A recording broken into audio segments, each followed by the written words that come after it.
leaders from the Indian corporate governance domain. Today, India is the sweet spot for the world to look for business and investment opportunities. And when India is eyeing to become $5 trillion economy soon, it's, thought leaders of the corporate India, that's board of directors, who will be playing the major role. Now, boardrooms are the place where fortunes of great companies are written, and with this, through this boardroom talk series, we bring the unheard boardroom stories where all the pillars of good governance, whether it is promoters, founders, independent directors, executive directors, women directors, or even the investor directors, CEOs, CXOs, play very, very critical role. At Mentor My Board today, we are a brand known even to the finance minister of our country, Srimati Nirmala Sitharamanji. We host various certification programs like WOOM, Women on Management and Boards, Ideal, Independent Directors, Education and Learning Program, Boardroom Mastery Certification Program, so on and so forth. We believe that continuous learning is very, very important, and hence our Boardroom Talks series, our Board Tattva series are well appreciated by our members and board aspirants. Log into the platform of Mentor My Board to access more than 70 plus blogs, various board opportunities, and other informative content. Do join the momentum of good governance with us by joining the platform. Now, welcome to this 47th Boardroom Talk and 6th in this season with eminent board leader, Mr. Sankara Ramnath, and his experience and expertise and his dedicated efforts towards the profession. We will all, listen to his story and take lots of takeaways from it. So let's start today's interaction with Mr. S. Ramnath, founder of U2K Consulting and ex-executive director, Prism Cement Limited. So let me welcome Ramnath sir, welcome here to this Boardroom Talk series, and let me introduce you briefly to everyone who's going to listen now and who will keep listening because these interactions are available on LinkedIn and YouTube pages of Mentor My Board. So Mr. Sankara Ramnath holds a Bachelor of Commerce degree from Mumbai University and he is an associate member of ICAI, Institute of Cost Accountants of India, and his diploma in Human Resource and Management from NMIMS Mumbai. Sir is certified mentor, coach, and qualified trainer for trainers in the field of leadership, personal effectiveness. He started his career in 1981 with Larsen & Toubro Limited, the largest engineering conglomerate in India, and he's worked for 17 years at various locations and in diverse product lines before he joined Prism Cement in 1998. He was the member of the board of Prism Cement Limited, a leading building material company listed on the stock exchanges with a market cap of more than 5,500 crore. And during his career of 34 years, he's been responsible for business strategy, launching new products, financial management, performance management, and so on and so forth. He led wide variety of enterprise level change management programs. And currently he is the founder and CEO of U2K Consulting LLP. He's also a business coach, mentor who helps business owners and managers who are becoming business leaders to be, effective leaders of tomorrow. And last but not the least, he is the advisory board member of Mentor My Board.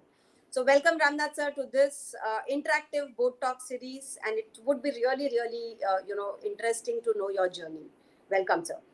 Thank you, Divya. Yeah, so before we start, let me also share that don't forget to like, subscribe, and share our YouTube pages, LinkedIn pages, so that you keep getting notifications about such interactive and interesting talks with eminent board leaders. Keep asking your questions for our speakers, and so that we can take up those questions at the end of the talk. And let's deep dive into Ramnath sir's board leadership journey. So welcome, sir, and welcome all our viewers who are watching us and who will be watching us over a period. So let's deep dive directly into your journey, sir. And my first question to you is, can you kind of share your journey, your experience of being a board leader, starting from being a chartered accountant, then being a senior management executive, then a board leader, and now a mentor. So can you share about your journey? So thank you, Divya. I think you have already set the tone for my introduction.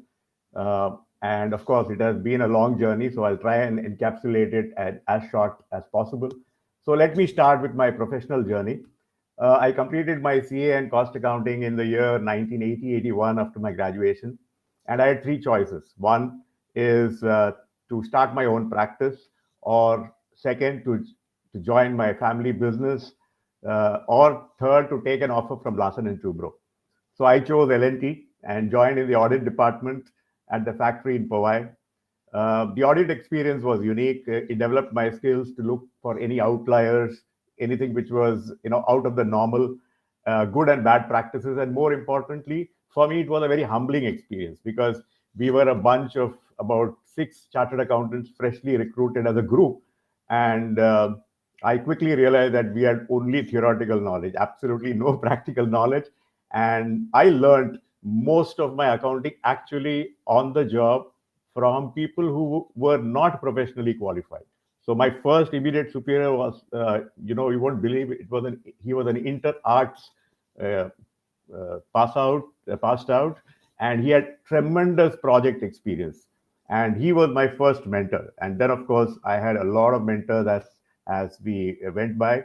1984, I was transferred to the accounts department, where I was in charge of consolidation of the accounts of Larsen and Toubro. Now, Larsen and Toubro had many products, many divisions, and it was known for its accounting and management planning and control systems.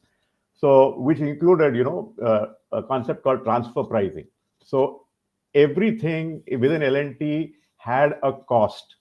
So factories had to sell to the marketing department their products and services, and the marketing department had to negotiate the price with the factory. So there was a transfer pricing.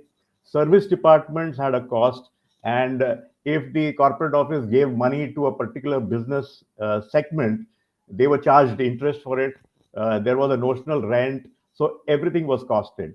So with the result that everybody in the company was very conscious about this, and realized that not only activity but inactivity also had a cost, because if you take money but not utilize it, you will be charged for it, so you had to pay for Wow. it. So Absolutely. I mean, therefore, yeah, great. so therefore, that's when I realized the importance of idle cost, and how important it is to have a management accounting system which is completely different from a normal financial accounting system. Financial Mm, accounting system is legally required, meant for audit, meant for outsiders, but management accounting system is the scorecard of the business. And therefore, there I was, exposed to various systems, costing systems, techniques, Japanese management systems, and all that. So it was a wonderful experience for me. And I used to wonder whether many companies have that. But believe you me, the Indian culture and business systems are so strong that I realized that it was nothing else but the Marwadi system of Parta. You know, oh, so the Marwadi businessmen have been doing this business for hundreds of years, and their system is based on a standard cost and cash flows. correct. That's why Correct. they are so very strong businessmen.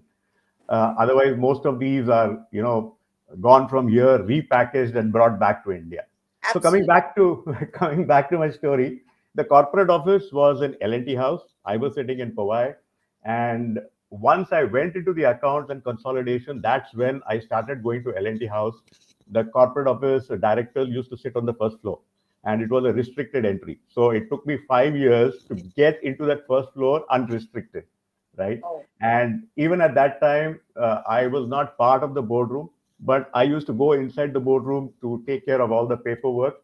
But I used to sit outside, and we used to have, backup for not just the board meetings, but also the AGM, right? So okay. AGM, I was in charge of the questions and answers from the Mm, various group. And that time, mm, AGMs used to be a big affair. It used to be held in a big hall, and we didn't have computers. There was no Microsoft Word, Excel, which you could change anything. It was all typewritten.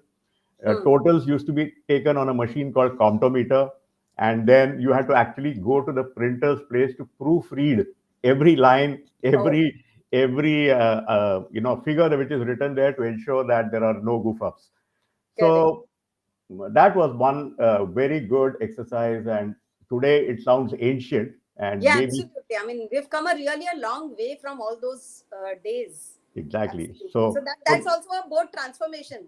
exactly. So Right. maybe I'm also sounding a little ancient, but that's what life is or was then. So in Right. 1990, I moved from the accounts to the southern region of Larsen and Toubro. Now, Larsen and Toubro Hmm. had a regional office. So in the Correct. southern region, we had 5 states, all the 5 southern states. And it was not just an accounting office because that's where was the regional office of marketing. And Hmm. the regional offices used to take care of all interests of L&T in that particular region. So I was exposed to marketing, sales, liaison with government, vetting large projects, taking care of sticky outstandings, incentives for sales, etc., etc. Right. So Right. I was there for 2 years. Then I was transferred to a greenfield project in Madhya Pradesh in Interesting. 1993.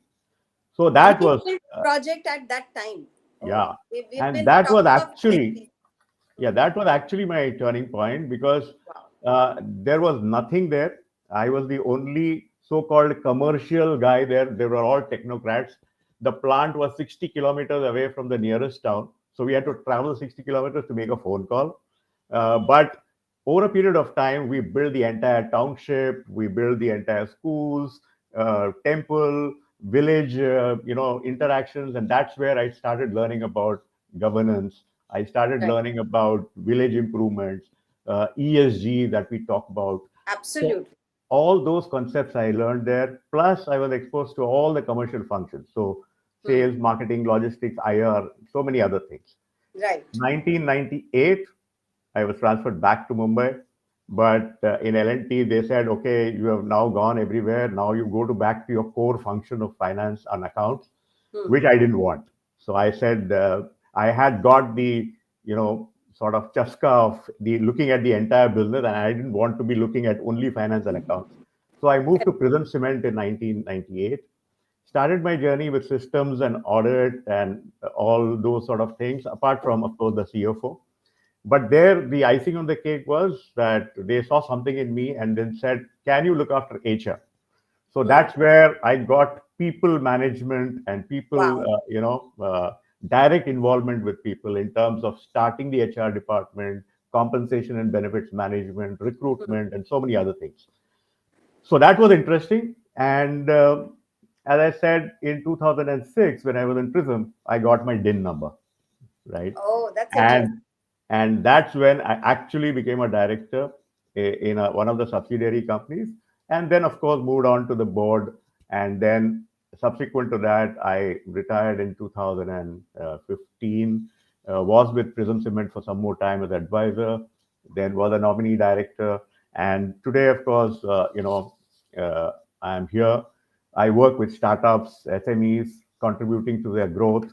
Um I call myself as a teacher, trainer, coach, and mentor in the Wow. areas of business, career, and personal finance.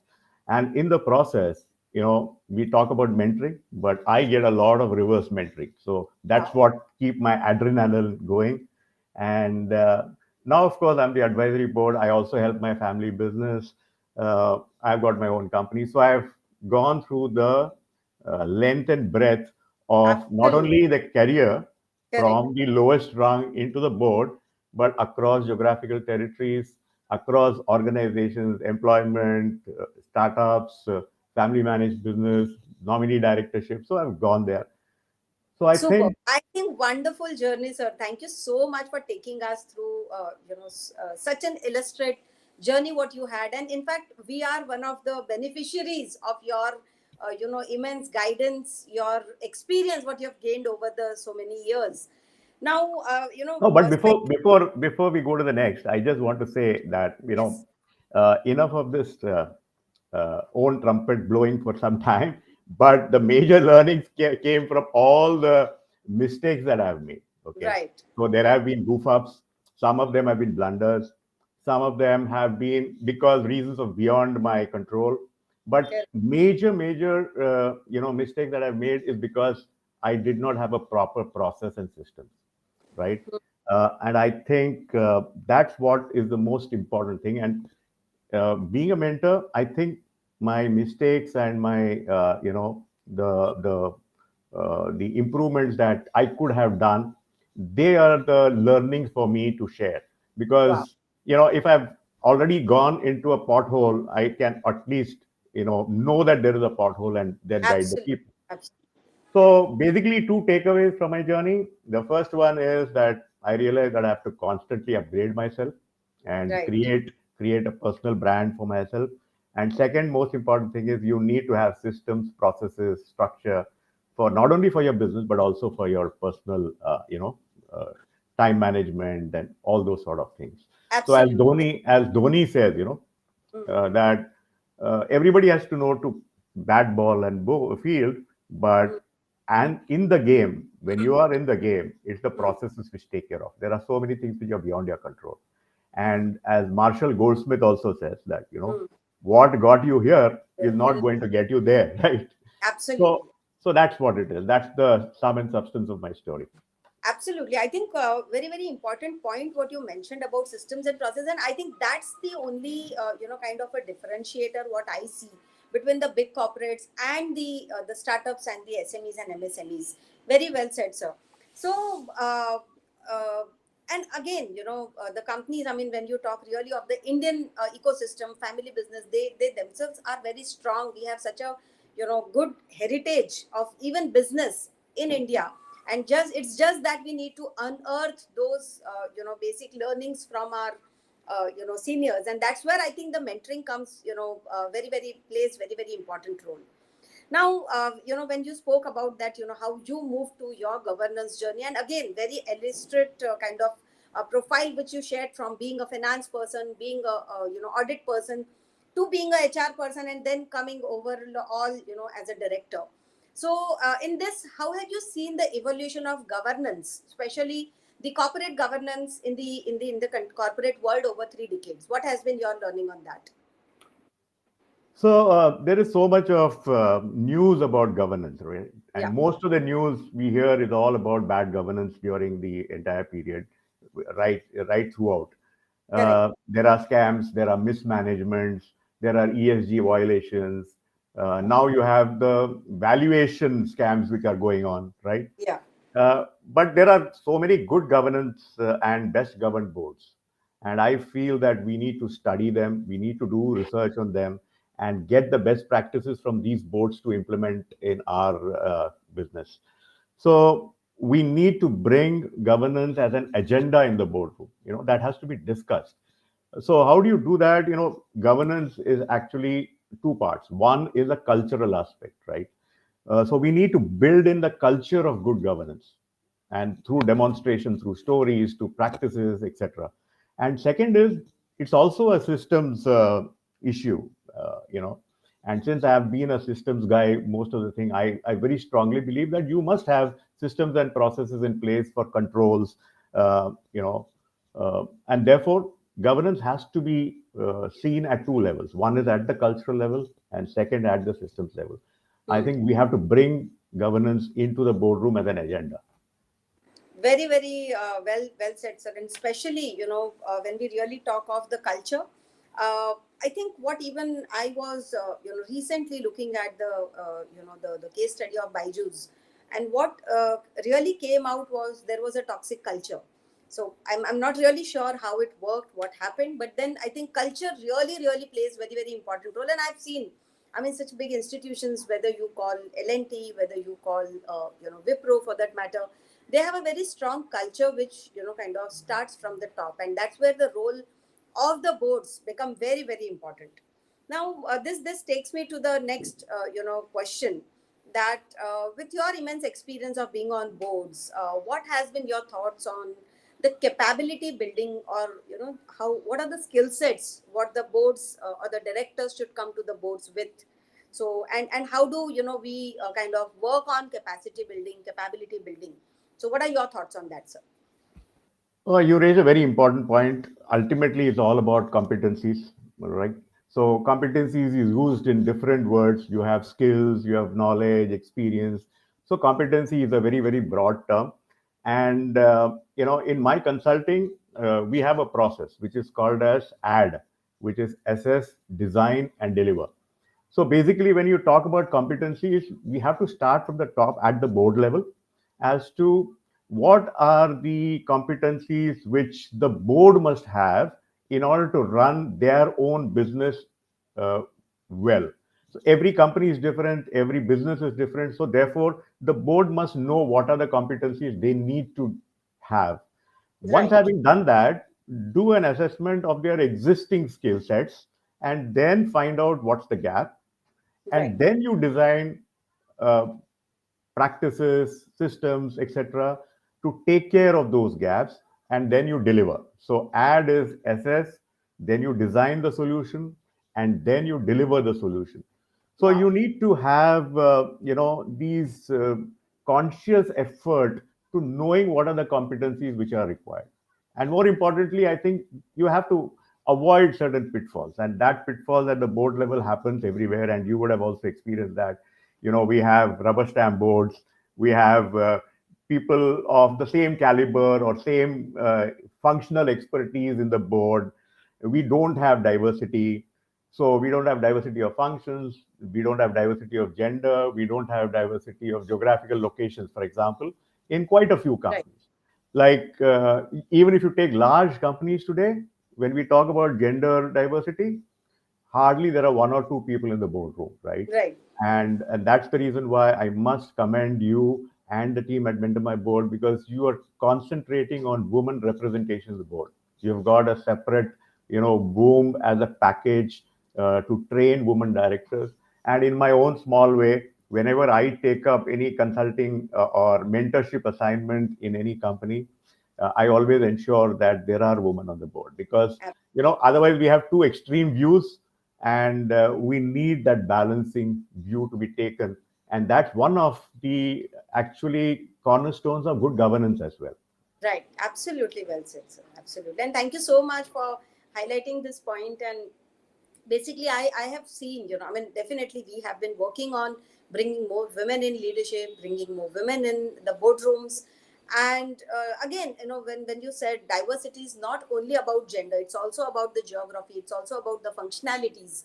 I mean, I keep listening to a lot of HR professionals, and they say that HR don't get right place in the boardroom. So again, there's lots, and I think that's where kind of a evaluation of the capabilities by the board and the leaders is very, very important, that you identify what are the gaps as far as skill sets is concerned. It's not only a recommendation that, okay, I want so and so person on my board, so let's identify from friends and family and take that person on board.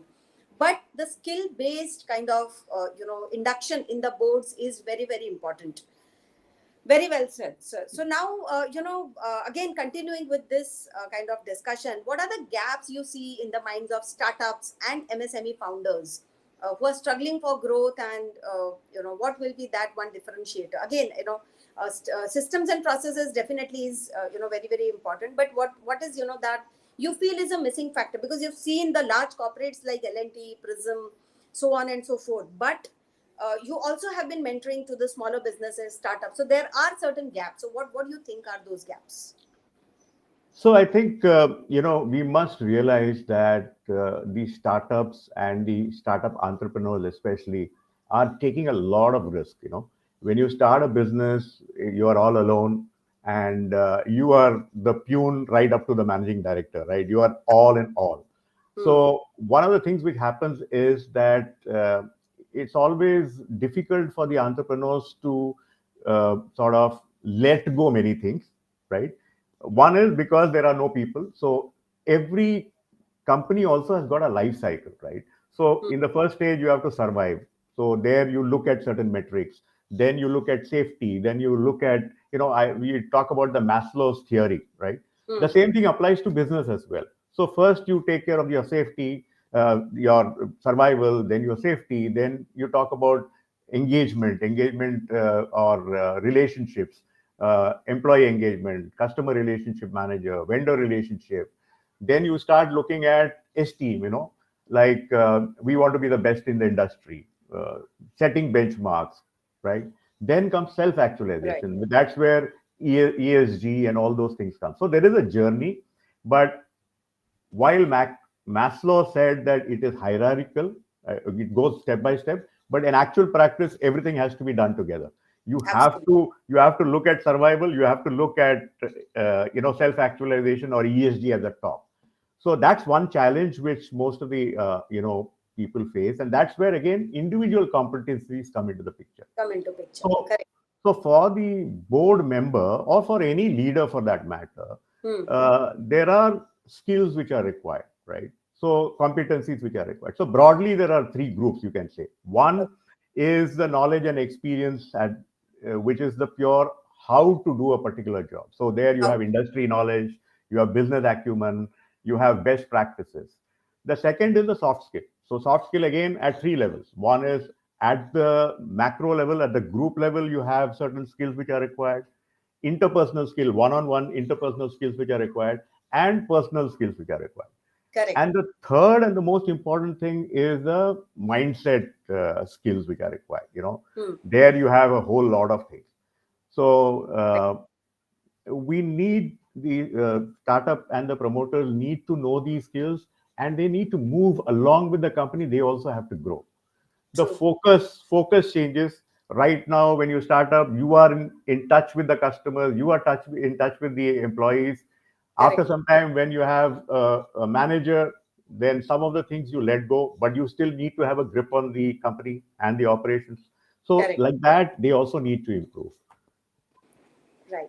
Absolutely. I think this is a very, very, kind of important point, that continuous upskilling, not only at the board level, not only at the leadership level, but also at every level of the organization becomes important. And I think that's the main important responsibility of the leaders also, to make sure that the next level below them is also getting ready for, that kind of transformation. Super. Now, we have few questions in the chat box. I'll come to that. But before that, let me ask you, you have written a book, you're an author, and the book it's all about money. So, can you share your thoughts behind writing this book Yeah. and one key message about So it? so this is the book. It's called Business is All About Money. Business is But all. yeah. So I feel that businesses have to earn money, right? That's one of the main purpose for it's a for profit organization. It's not a not for profit organization. So Correct. money is the metric for business, and therefore I feel money business is actually a money converter. You put in money and you want to get more money out of the business, right? So it's a money converter. It has to be a money multiplier as well. It has to grow. It just cannot convert, and not only that, it has to be done on a sustained basis. But Correct. having said that, one of the last chapters in my book is business all about money, right? Oh, So absolute because contradiction to your entire book. absolutely. So the title is just to attract, but I think we have to look at what are the other reasons for what businesses are. So Right. business is not just about money. Business is all about people, right? So there are people in the organization, there are people, customers, suppliers, etc. So you deal with them. Correct. Uh, so companies sometimes today are concentrating only on profits, which is, in my view, very very short term view. It won't last. Corporate profit is not getting translated into community benefit, right? The sharing of profits is always a question mark, which is talked about. Correct. Maximizing shareholders' wealth is considered to be more important, whereas we have to look at stakeholders. And of course, money is not the only purpose. There is ethics. There are a lot of other things which we have to be also taken care of. So Correct. my purpose in writing the book was only to help small and medium enterprises and startups to get a flavor of money, and at the same time tell them that money is not about everything. Absolutely. And let me tell you, this book is available on the platform of Mentor My Board also. So you can browse it under the product section of Mentor My Board's platform. So thank you so much for sharing, the key learnings from your book. And definitely, business is, definitely money is important, but I think the more important is the how we are creating the wealth, not only for the shareholders but the stakeholders overall. So thank you so much for this, sir. Now, also, your thoughts on Mentor My Board, how you think this platform can help the directors in being more effective and efficient. So, what are your thoughts on that, sir? Yeah, I think it's a very good concept. I mean, as I said, there is a saying that a bottleneck is always at the neck of the bottle, right? So therefore, from the top, if we take care of the paper, the mindset, and the people who go inside the boardroom, naturally Right. the boardroom will start functioning well. And I think Mentor My Board is playing a great part in it. One thing is which we are already doing, and that's what we must be continuously doing in Mentor My Board is all edutech companies. You named a few, but all edutech companies must practice whatever they preach, right? Hmm. And that's one of the problems in the edutech industry, and that puts a lot of responsibility on Mentor My Board. Yeah, absolutely. So we have Sushant saying that Sir's mentoring has helped many SMEs like us. His acumen can guide any startup from any industry. So he's your fan club. He's from your fan club, sir. And Kunj is asking, sir, your thoughts on the valuation game. The startups, may or may not have, may not take governance as important aspect. So you being the mentor, how do you put this perspective to the startups? So as I said, the valuation game is again a money game. Yeah, So though I am a sort of a person talking about money, but as I said, I talk about more of non-cost than costs. right, I talk about the cost in terms of whether they are good costs or bad costs, rather than saying that there is an expense. The same applies to valuation. It won't last. At the end of the day, once the valuation game starts and everybody wants a higher share in the value, it's going to be a hot potato, right? You are only right. passing on the hot potato from one investor to another investor to a third investor, and Absolutely. ultimately somebody might be holding the hot potato. Now Correct. if you don't want to do that, then you have to be a company which is thinking very, very long term. So True. just to give you a flavor, I'll take a minute. uh, the average age of a human being is 75 years today world over. The Mm-hmm. average age of a Fortune 500 companies today is 18 years, right? So I True. keep wondering as to why human beings can last such a long time, but why can't a group of people and a company, and we are talking about Fortune 500 companies across the world, why do they have just a life of 18 years? So there is something wrong in the way in which some of the businesses are operating. But at the other end, you have businesses which are more than 100 years old. The oldest company in the world today is more than 1,500 years old. And Oh, and mind you, it's a family managed company, right? that's interesting. So Yeah. so we need to look at all these good things which are happening around, and rather than talk about the valuation game.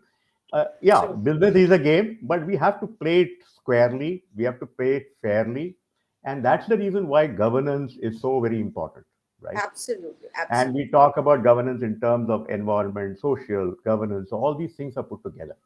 Absolutely. So, yeah, I think we have crossed 30 minutes, but we have a very interesting question. So, let me take that up. Kunj is asking, sir, your journey on Prism Limited and L&T. So, the challenges, you came through maybe some one challenge and the points which change your mindset.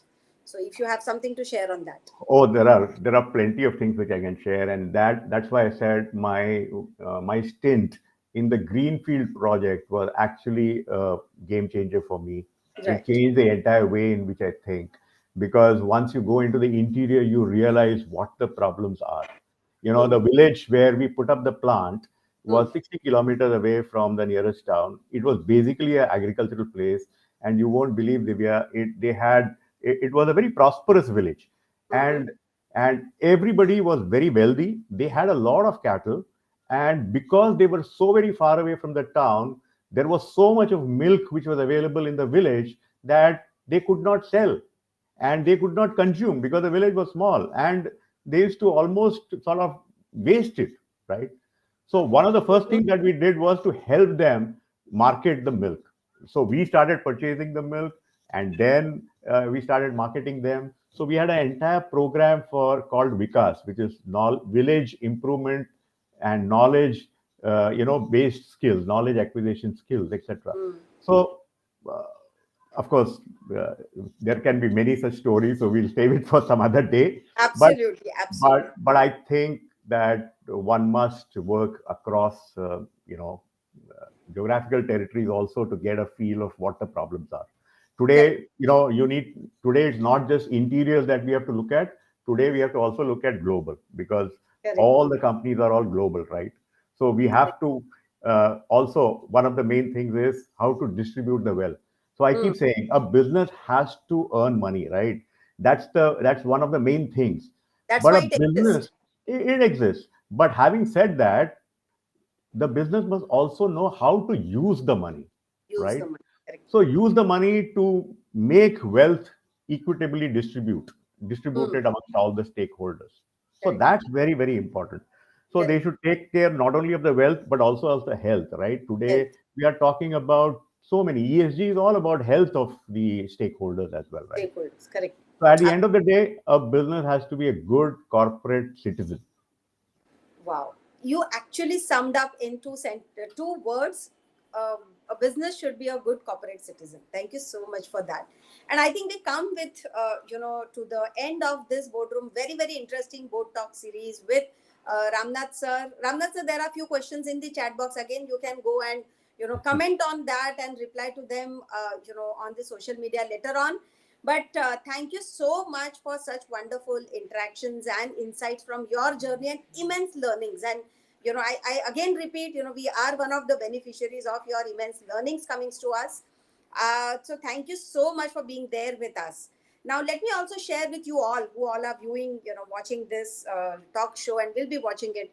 We have started our mega initiative across various cities, wherein we are interacting, building strong community of board leaders across India.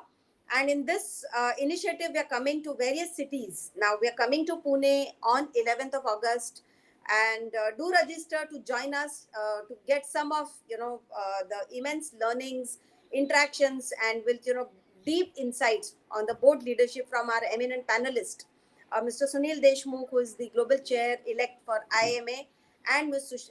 Sharmila Oswal, who is the millet evangelist of India. So do join in at Pune. Then we are coming at Nagpur, Kanpur, Indore, lots of cities. So stay tuned.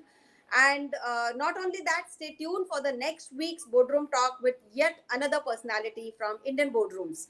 Stay tuned and have great Sunday with your family and friends. And last but not the least, thank you, Ramnath sir, for your views, your sharing, so much insights, and most importantly, sparing your time on Sunday morning with us. So thank you so much. Thank you, Thank you. Divya, for inviting me. And Thank you. I had a good interaction.